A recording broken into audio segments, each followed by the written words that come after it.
नहमदहू व नसल्ली अला रसूलिहिल करीम। मैं doctor Abdul Hamid Makhdoomi senior journalist Gulbarga आपसे मुखातिब हूँ। कल के हिंदू अखबार में एक बड़ी अहम खबर छपी है। इसमें रेप के वाक़यात बताए गए हैं। दिल्ली पुलिस के senior inspector general of police के अहदेदार और सीआरपीएफ पुलिस के एक अहदेदार ने एक लेडी कांस्टेबल का कई सालों तक रेप किया और बाद में उस खातून ने शिकायत की तो उन पुलिस अहदेदारों के ख़िलाफ़ एफआईआर दर्ज की गई। तो ऐसे वाक़यात हिंदुस्तान में बहुत आम ख़ास हो गए हैं।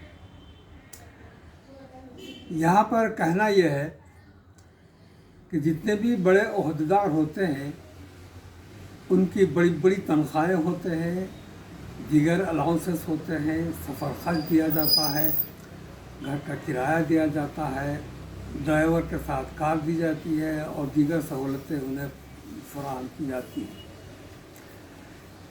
और कई पुलिस अहदेदारों पर, इंस्पेक्टरों पर, सर्कल इंस्पेक्टरों पर उनकी हुक्मरानी चलती है। और साथ ही साथ ऐसे बहुत सारे पुलिस ऑफिसर्स होते हैं जिनकी बीवियां भी मुलाजिम सरकार होती हैं और आला तालीम याफ्ता होती हैं और दोनों एक जगह नहीं रह सकता है, अलग अलग शहरों में ज़िंदगी गुजारते हैं।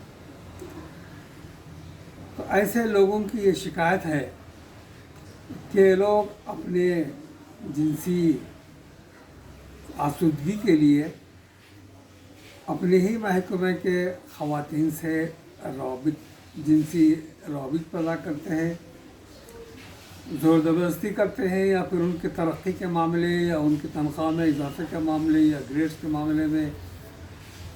तो वो ख़वातीन उनके मोहताज रहती हैं और वो उनकी मर्ज़ी को, उनकी ख्वाहिश को पूरा करने की कोशिश करती हैं। तो दिल्ली एक शहर हिंदुस्तान का सबसे बड़ा शहर है और उसी शहर में हुकूमत के बड़े ओहदेदार इस तरह की जिनसी आवारगी में मुब्तला होते हैं और फिर बाद में वो पकड़े जाते हैं, उनके ख़िलाफ़ कार्रवाई होती है, सस्पेंड किए जाते हैं। तो इस मौके पर मैं ये अर्ज़ करना चाहता हूँ हमारी हुकूमत से कि क्यों आप इन बड़े अहदेदारों को अक़द सानी की इजाज़त नहीं देते, क्यों नहीं देते, ताकि वो अपनी जिनसी आसूदगी के लिए गैर औरतों से राबित पैदा न करें और उनके साथ रेप का अमल न करें, जैसे कि इस वाक़े के अंदर देखा गया कि सालों तक उन्होंने रेप किया। यहाँ तो एक बड़ी अजीब व गरीब बात है कि जिस लेडी कांस्टेबल ने जो सालों तक रेप की शिकार रही, इतने अरसा गुजरने के बाद में उसने शिकायत की और उनके ख़िलाफ़ एफआईआर दर्ज किया गया। तो अगर उनको ये इजाज़त होती, जिस तरीके से कि इस्लाम में दूसरी और तीसरी चौथी शादी की तक इजाज़त है, ताकि कोई मालदार शख्स, कोई बड़ा अहदेदार, कोई बड़ा ज़मींदार, कोई बड़ा बिजनेसमैन वो अपनी जिनसी आसूदगी के लिए एक बीवी को नाकाफ़ी समझता है तो दूसरा अक़द करके दोनों के साथ इंसाफ के साथ उनको रख सकता है और उसकी माशी हालत भी इतनी मुस्तहकम होती है कि दो तीन बीवियों का खर्च वो उठा सके। तो ये इजाज़त इस्लाम ने आज से 1400 साल पहले दी है इंसानों को कि वो एक बीवी करें और अगर इंसाफ कर सकते हो तो दूसरी औरत से भी शादी कर सकते हैं, लेकिन उनको बीवी का मुकाम और मर्तबा देना पड़ेगा और उनसे पैदा होने वाली औलाद को अपनी पहली बीवी के औलाद की तरह उनको जो है मुकाम और मर्तबा देना होगा।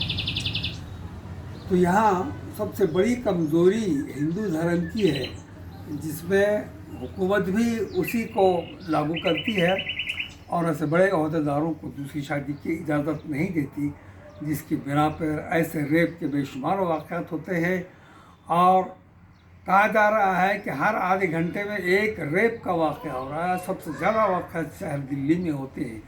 رات کے وقت تنہائی میں یا اندھیرے میں کسی بھی خاتون کو گھر سے باہر نکلنے کی تک ہمت یا جرأت نہیں ہوتی۔